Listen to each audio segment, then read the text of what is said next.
भारत में आपका एक बार फिर स्वागत है। जय गौ माता की, जय राधे कृष्ण की। आप पीछे देख सकते हैं, हम इस वक्त मौजूद हैं सेक्टर 11 में।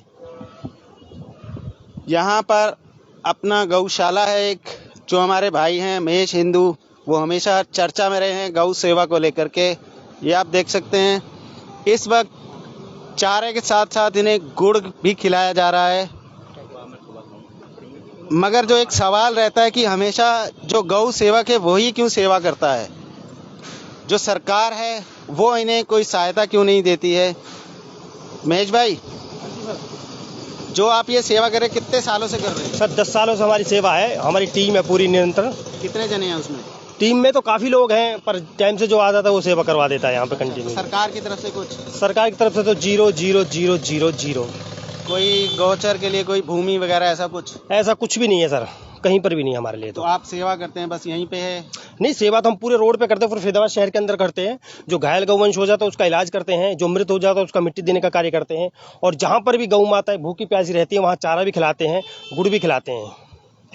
तो अब जैसे ये आपने यहाँ पे जो अपनी ये बना रखी है, संस्था बना रखी है, हनुमान जी का मंदिर भी बना रखा है, तो सरकार की तरफ से कोई पर्टिकुलर ऐसी कोई जगह जहाँ पर आराम से आप बैठ सके और इन्हें चारा खिला सके, ऐसी कोई जगह आपके पास? नहीं, हमने तो हॉस्पिटल के लिए डिमांड कर रखी है, लेकिन कोई भी हमारी कोई मदद करने के लिए तैयार नहीं है जी। क्या कहते हैं? क्या कहते, कोई जवाब ही नहीं है उनके पास। कह देते बहुत ही गौशालाएं हैंगी, बहुत से हॉस्पिटल हैंगे, लेकिन ये तो बताइए कौन से हॉस्पिटल है, गौशाला है जो गौ माता का इलाज हो रहा है? सरकार कहती है कि हम गौशाला को कुछ न कुछ रियायत देते हैं, कुछ सुविधा भी देते हैं। आपको उसकी कोई जानकारी? देखो सर, मेरे कोई जानकारी नहीं है, सिर्फ और सिर्फ राजनीति होती है गौ माता पर, कार्य कुछ नहीं हो रहा। सिर्फ राजनीति? हाँ जी, राजनीति है। ये आप देख सकते हैं महेश भाई के चारों तरफ आप देखते हैं गौ माता है, जो आम इंसान अगर कभी रोटी खिलाता है तो उसके पास भी आती है। और मैं तो लोगों से अपील है मेरी कि हाथ जोड़कर विनती है कि अगर एक रोटी रोज अपने घर के बाहर रख दो तो वो भी बहुत बेहतर होगा, क्योंकि किसी न किसी का तो पेट जानवर का भरेगा, चाहे गौ माता आ जाए, कुत्ते आ जाए, और भी बहुत हैं। ऐसी बात नहीं कि ले गौ माता है, कुत्ते भी डोल रहे फरीदाबाद में भूखे प्यासे बेचारे। आप पूरे फरीदाबाद में जो गौवंश की सेवा करते हैं, आज कुछ ऐसी जो आपने सेवा की हो? अभी हम 2 गौवंशों का इलाज करके आए हैं फरीदाबाद में। एक नाइटे में करके आए थे, एक बाईपास पे किया है। क्या मतलब, क्या उन्हें चोट लगी थी? चोट लगी थी, कीड़े पड़ रहे थे काफी। अच्छा, हाँ जी। तो उसका आपने फिर दवाई? हाँ जी, दवाई करिए, ट्रीटमेंट पूरा तरीके से करे आए। ये सारे जो खर्चा होता है ये आप सब मिलके उठा? हाँ जी, हमारे पास कोई किसी का भी नहीं है, कोई हम 2-4 बंदे हमसे जुड़े हुए हैं, वो सेवा कर देते हैं भाई साहब। और इधर हमारी एम्बुलेंस भी है, इसमें भी रोज का डीजल 1000 से 1200 रुपए का डीजल। एम्बुलेंस आप दिखा सकते हैं? हम आपको एक बार एम्बुलेंस भी दिखाएंगे, जिसपे लिखा भी हुआ है नारायणी गौ सेवा। ये एम्बुलेंस है जिसमें पर डे के हिसाब से जो सेवा होती है, फरीदाबाद के पूरे फरीदाबाद में ये घूमते हैं, जिसमें जितनी भी घायल होती हैं उनका इलाज के लिए लाया जाता है, ले जाया जाता है। ये पूरा एक ट्रॉला है, जो सिस्टम है पूरा, ये नीचे आ जाता है। उसके बाद इसमें गौवंश को ऊपर खड़ा करके या लेटाकर जैसे भी होता है, फिर इसके अंदर डाला जाता है। उसके बाद उसका इलाज किया जाता है। ये कंडीशन थी जो अभी इलाज करके आई है। ये देख सकते हैं, आज इस गौवंशज का इलाज करके आए हैं, ये उसकी तस्वीर है। ये आप देख सकते हैं, कीड़े पड़े हुए हैं, आप देख सकते हैं इसमें। जब लोग ऐसी चीज को देखते नहीं हैं, ये लोग रोज ऐसे कई गौवंशज की सेवा करते हैं। महेश हिंदू से हम और भी बात करेंगे और भी जुड़ेंगे कि हमेशा हम आम जनता से भी अपील करते आए हैं कि ऐसी संस्थाओं की जो गौवंश की सेवा करते हैं या कोई भी सेवा करते हैं, उनकी सहायता करनी चाहिए।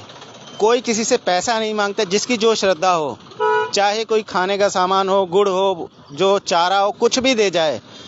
तो महेश भाई, आप अब कब तक सेवा करते हैं? रात का कुछ ऐसा नियम आपका? नहीं, कोई नियम नहीं है जी। जब कॉल आ जाती है कहीं से भी, 24 घंटे, 7 दिन या रात की हो, तो मेरी सरकार से एक हाथ जोड़कर विनती है कि जो गौचरण की जमीन है हर गांव के अंदर है, चाहे वो 4 बीघे है या 2 एकड़ या 5 एकड़, अगर उनको खाली कर दिया जाए तो शायद रोड पे से हट जाए और वहां पर उनको सुरक्षित मिले।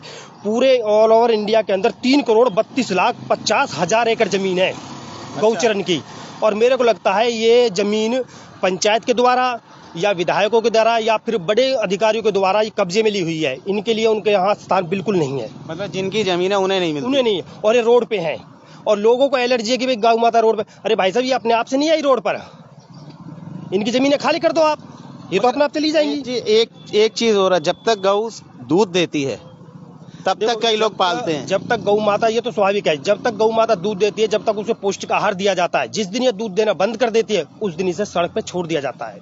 क्यों? इसका जिम्मेदार कौन है? मैं नहीं मानता लोग वो जिम्मेदार है, वो छोड़, वो तो जिम्मेदार है ही है, लेकिन इससे बड़ी मतलब जनता भी और प्रशासन भी जिम्मेदार है। क्यों नहीं उन पर कानूनी कार्रवाई की जाती? रोड पर गौवंश आ जाते हैं, क्यों नहीं होती? आवारा वो लोग होता है जिनका कोई घर नहीं होता, इनका तो घर है, जमीन है, बाकायदा सरकार ने अलॉटमेंट कर रखी है, मगर मिलती नहीं है। मिलती है ही नहीं, मिले कहाँ से?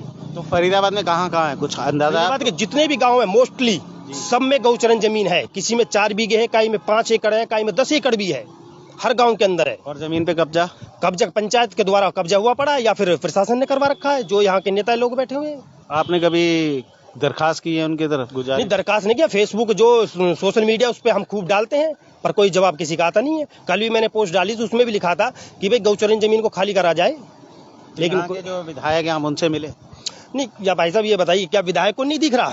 क्या नगर निगम को नहीं दिख रहा रोड पे कितना कचरा है, कितनी गौ माता है? सर एक तो ये कि भाई दिख नहीं रहा, जब उनको दिख रहा है, खूब भलपूर रहा है कि 80,000 गौवंश रोड पर है, 80,000 गौवंश रोड पर है सर, फरीदाबाद शहर के अंदर। जहां भी मतलब कि जो विधानसभा लगती है हमारी पूरी फरीदाबाद क्षेत्र की, लोकसभा लगती है, पूरे 80,000 गौवंश है। बदरपुर बॉर्डर से लेकर कोसी बॉर्डर तक पूरे 80,000 गौवंश रोड पर है, लेकिन कोई सुनवाई नहीं है। 0 बिल्कुल। और मेरी तो हाथ जोड़कर विनती है फरीदाबाद की जनता, देखो सरकार का काम है अपनी झोली भरना, वो भर रही है, और जनता का काम है उनको जवाब देना। मैं नहीं कह रहा कोई किसी को क्या सपोर्ट कर रहा है मेरे मन, लेकिन इस गौ माता के लिए तो आवाज उठाइए। ये मूक जीव है, ये कह नहीं सकती। ये आपके घर एक रोटी लेने के लिए आती है, रोटी ना दे के लोग इसको एक डंडा देते हैं, गर्म पानी फेंक देते हैं। ऐसा क्यों? मगर एक बात बताएं, आप कहते हैं पानी दे, गर्म पानी डालते हैं, ठंडा पानी डालते हैं, डंडे मारते हैं, मगर जब घर में पूजा होती है तब क्यों गऊ की रोटी या गऊ के नाम का एक हिस्सा अलग से निकाला जाता है? सर इसीलिए कि बाद में उसको डंडा मारा जाए? सर मैं बताता हूँ, एक बाप और माँ एक बच्चे को पालते पोसते, जब उनका समय आता है तो वो बच्चा उनको छोड़ देता है। जब वो इंसान के साथ ऐसा कर रहा है तो इनके साथ क्यों नहीं कर सकता? इनके साथ भी यही हो रहा है। 5 बच्चे एक माँ बाप को नहीं पाल सकते, लेकिन 5 को वो माँ बाप पाल देते हैं। अक्सर ऐसा देखा गया और हो भी रहा है हमारी अभी जनरेशन में, क्योंकि वे धर्म से भटक चुके हैं। जिस तरीका से गौ माता को सिर्फ नारा ही नारा लगा रखा है कि गौ माता को माँ का दर्जा दिलाना है, लेकिन धरातल पे कोई भी काम नहीं कर रहा। मैं फरीदाबाद की बात कर रहा हूँ, मेरे को नहीं पता कोई कहाँ कर रहा है क्या नहीं कर रहा, लेकिन फरीदाबाद में 0 है। जितने भी संगठन है गौ माता पे कोई कार्य नहीं कर रहा है। ये भी एम्बुलेंस भी हमने अपने निजी सहयोग से बनाई है, किसी राजनेता का या किसी बड़े उद्योगपति का इसमें कोई भी हाथ नहीं है। इकट्ठा कर करके अपने घर की पूंजी लगा के ये हम काम कर रहे हैं। तो फिर गौ माता में जो कहते हैं देवी देवताओं का वास है, तो क्या आपने देवी देवताओं को ये कूड़ा करकट पॉलिथीन ये सब खिलाते हैं? ये तो जनता सवाल करो ना। 33 कोटि देवता निवास करते हैं, और 33 कोटि देवता हमारे फरीदाबाद के शहर के अंदर कूड़े के ढेर पे, स्मार्ट सिटी कूड़े के ढेर में, और उसी कूड़े के ढेर में गौ माता अपना भोजन ढूंढती है। ऐसा क्यों? मैं सरकार से पूछना चाहता हूँ, और यहाँ की जनता है जो तालियां बजा के और सोशल मीडिया पर हाथ जोड़ के विनती करते हुए गौ माता को माँ का दर्जा दिलाइए। भाई साहब माँ का दर्जा तो मिल ही जाएगा, पहले इसको रोड पे से हटाने का कार्य करो ना। ये कूड़े के ढेर में पिन्निया, कूड़ा, करकट, कास क्या क्या खा रही है और अपनी सांसें पूरी कर रही है, और फिर वहाँ मर जाती है, बदबू आती है, कोई उठाने वाला नहीं है इनको। बताइए किससे बोले? सबसे बड़ी समस्या यहाँ के प्रशासन की। देखिए आम जनता, रोड पे एक्सीडेंट हो जाता है, पुलिस प्रशासन से ऊपर तक सब कार्रवाई करने आ जाते हैं, और इनका जब एक्सीडेंट हो जाता है कोई कार्रवाई होती है, कोई भी नहीं आता। फरीदाबाद शहर के अंदर एक भी एम्बुलेंस नहीं है। एमसीएफ सुबह 10 बजे से और लगता है 5 बजे तक एमसीएफ का काम है, वो कह देते हैं हमारे तो छुट्टी होगी, और दिन में भी वो कार्य नहीं करते हैं। फिर सबको पता है। चलिए बहुत बहुत धन्यवाद। जय श्री राम। जैसे कि आपने देखा, महेश हिंदू ने बताया कि गौ माता को देवताओं की तरह पूजा जाता है, मगर जब इनके रखरखाव की या खाने पीने की बात आती है तो इन्हें घर से निकाल दिया जाता है। जब तक ये दूध देती हैं, पौष्टिक आहार देती है, तब तक ये उनके साथ रहती हैं। क्या यही है गौ माता की ज़िंदगी? क्या कर रहा है हमारा प्रशासन? ये बहुत बड़ा सवाल है पूरी भारत सरकार से। मैं निश्चिंत शर्मा, एन भारत। जय हिंद, जय भारत।